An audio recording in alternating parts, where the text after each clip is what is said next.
Lalaki na ng Banamay oh. Ayan guys, so lalaki ng Banamay nyo, maganda na. Eto, meron pala siya dito ng paddle wheel.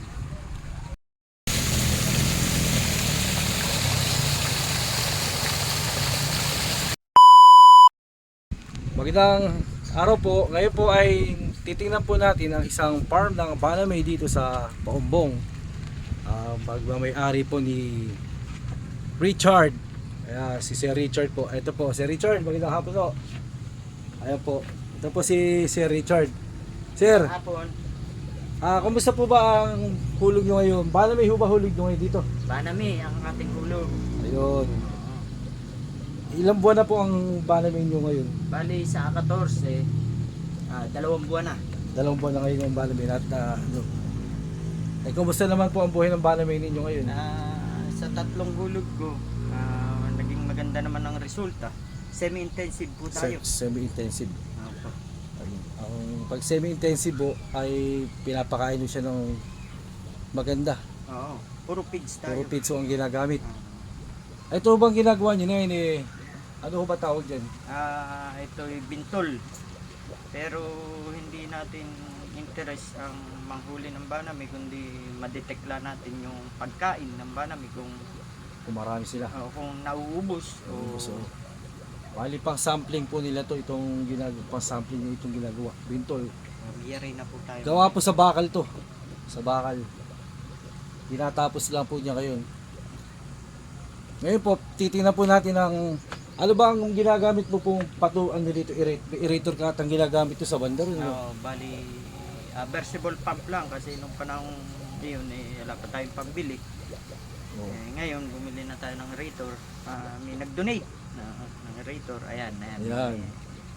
Tupalo na yung aerator pagka na-convert na. Ayun. Sige po, silipin mo naman namin sir yung yung ating mga aerator. Eto, meron pala siya dito paddle wheel. At meron din pala nakabilad na daing oh.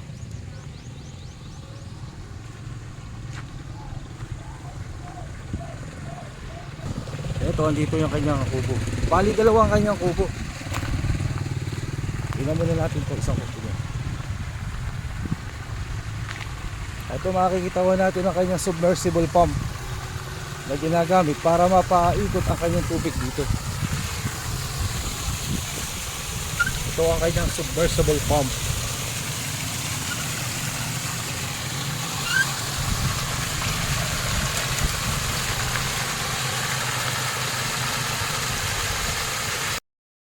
Ito po ang kanyang ginagamit na aerator, submersible pump.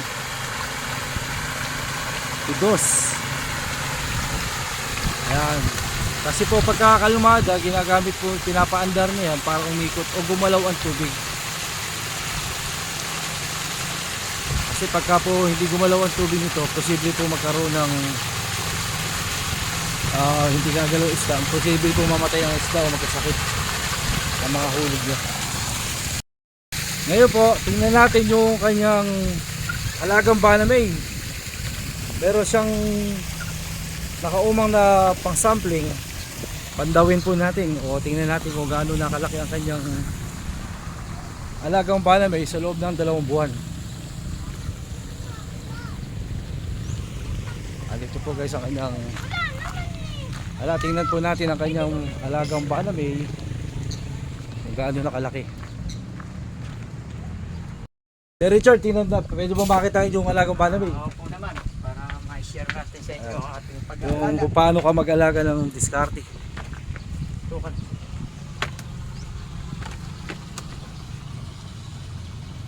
Ayun dami yung alaga, dami ang dami, lalaki na ng Banamay oh. Ayan guys, so lalaki ng Banamay nyo, maganda na. Isang pandaw lang yan. Ano sir ginagamit mong pakain niya? Ano ba tawag doon? PO1, PO2? PO1, tapos PO2, tapos pag nagtitipid tayo, duck pellet. Duck pellet. Pero meron tayong probiotic na pwedeng bilhin sa Golden Poultry Supply. Ayun, yun ang mga sikreto niya kung paano aalaga. Ginagamitan pala niya ng probiotic. Probiotic. Ayun, yan si Sir Richard. Sa isang araw po, papasyal ulit natin siya. Patingnan natin kung gaano nakalaki ulit sa susunod na kanyang Banamay. Mga ilang araw po, papasyal ulit natin siya. Kasi mabilis, na 2 buwan, halos tumitimbang na mga 50 na pa rin. Ano yun, Sir, ano? 50 na ho, 1 kilo. Sa susunod yan, mga ilang linggo pa, hanggang maging 35 pieces per kilo sa kanya hulihin. Opo. Sige po, Sir Richard, maraming salamat po sa kami yung naibitahan dito sa inyong bahay Walang naman at sa po. inyong farm. Sige po, Sir, maraming salamat, Sir Richard. Paalam.